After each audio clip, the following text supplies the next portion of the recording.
भारत की राजधानी के बिल्कुल बीचों बीच एक कार में धमाका होता है। एक ऐसा धमाका जिसने पूरे देश को हिलाकर रख दिया। लेकिन ये सिर्फ एक धमाका नहीं था, ये एक बहुत बड़ी और उलझी हुई कहानी की बस एक शुरुआत थी। एक ऐसी कहानी जिसमें पढ़े लिखे प्रोफेशनल्स, एक खतरनाक आतंकी नेटवर्क और एक देशव्यापी साजिश शामिल थी। आइए इस पूरे मामले की परतें खोलते हैं। सोचिए, 10 नवंबर 2025 की शाम है। दिल्ली के लाल किले के पास ट्रैफिक धीरे धीरे रेंग रहा है और तभी अचानक एक कार आग के गोले में तब्दील हो जाती है। लेकिन यह कोई मामूली हादसा नहीं था, यह एक बहुत बड़े और खौफनाक प्लान का सिर्फ एक छोटा सा हिस्सा था। इस धमाके का नतीजा बहुत भयानक था। पलक झपकते ही 13 लोगों की जान चली गई और न जाने कितनी जिंदगियां हमेशा हमेशा के लिए बदल गईं।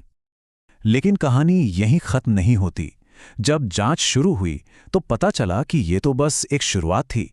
असल प्लान तो और भी ज्यादा डरावना था। एक आतंकी सेल कई शहरों में एक साथ हमले करने के लिए 32 और गाड़ियों में विस्फोटक लगाने की तैयारी कर रहा था। जरा इस आंकड़े पर गौर कीजिए, 2900 किलोग्राम। अधिकारियों को इतना विस्फोटक मिला।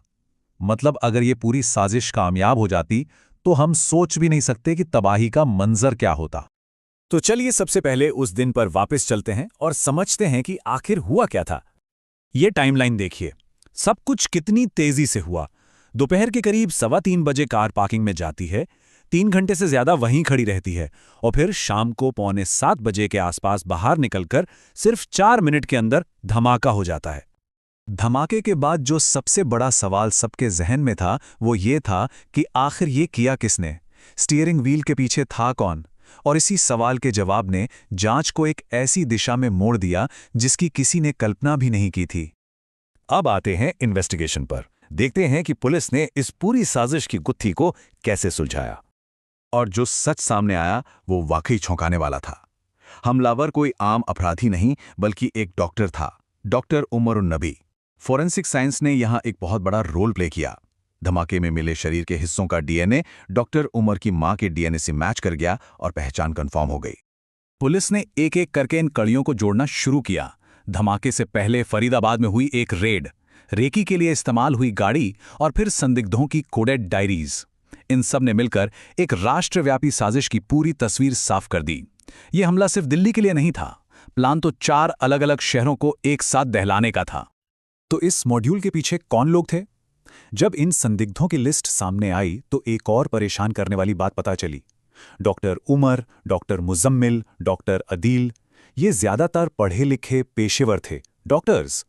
ये एक ऐसा पैटर्न था जो आतंक के एक बिल्कुल नए और ज्यादा खतरनाक चेहरे की तरफ इशारा कर रहा था। संदिग्धों की यही प्रोफाइल हमें इस कहानी के सबसे अहम पहलू पर लेकर आती है, यानी आतंक की एक नई नस्ल। इसे एक नया नाम दिया गया, व्हाइट कॉलर टेररिज्म। इसका मतलब क्या है? सीधा सा मतलब है, जब समाज के पढ़े लिखे लोग, डॉक्टर, इंजीनियर, अपनी स्किल्स, अपनी जानकारी का इस्तेमाल आतंक फैलाने के लिए करते हैं। ये लोग आम शहरी जिंदगी में ऐसे घुल मिल जाते हैं कि इन पर शक करना भी मुश्किल होता है। इस सेल की प्रोफाइल को देखिए तो ये बात और साफ हो जाती है। पढ़े लिखे लोग, टॉप आतंकी संगठनों से लिंक, बातचीत के लिए एन्क्रिप्टेड ऐप्स का इस्तेमाल, ऑपरेशन के लिए फंडिंग और विस्फोटक बनाने के लिए फर्टिलाइजर जैसी आम चीज का इस्तेमाल। ये व्हाइट कॉलर आतंक का एक परफेक्ट केस था। अब जाहिर है इतने बड़े हमले के बाद देश की सियासत में भूचाल तो आना ही था। और हुआ भी वही। आरोप प्रत्यारोप का एक तूफान खड़ा हो गया। एक तरफ विपक्ष था जो सरकार पर सीधा हमला कर रहा था। उनका कहना था कि एक मैसिव इंटेलिजेंस फेलियर है और गृह मंत्री को इस्तीफा देना चाहिए। वहीं दूसरी तरफ थी सरकार जो कह रही थी कि इस त्रासदी पर राजनीति नहीं होनी चाहिए और सुरक्षा एजेंसियों ने एक बड़ी साजिश को नाकाम किया है।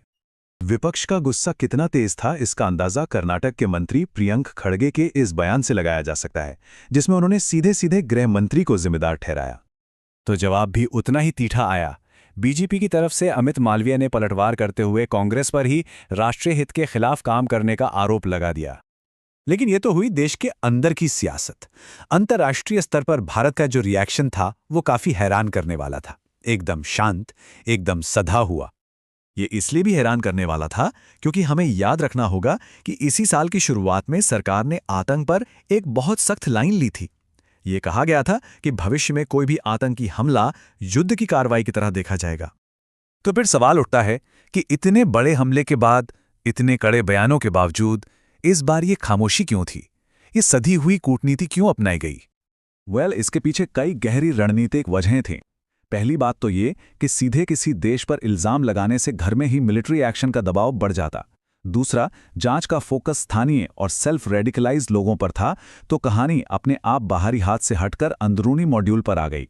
और साथ ही आर्थिक और जियोपॉलिटिकल फैक्टर्स भी थे। तो दिल्ली की ये बमबारी हमें एक बहुत बड़े सवाल के सामने लाकर खड़ा कर देती है। इसने ये साफ कर दिया है कि आतंकवाद का चेहरा अब बदल रहा है। वो हमारे आपके बीच के पढ़े लिखे लोगों के रूप में भी हो सकता है। तो सवाल यह है कि जब दुश्मन अपना तरीका बदल रहा है, तो क्या हमें उससे लड़ने की अपनी रणनीति को भी बदलने की जरूरत नहीं है?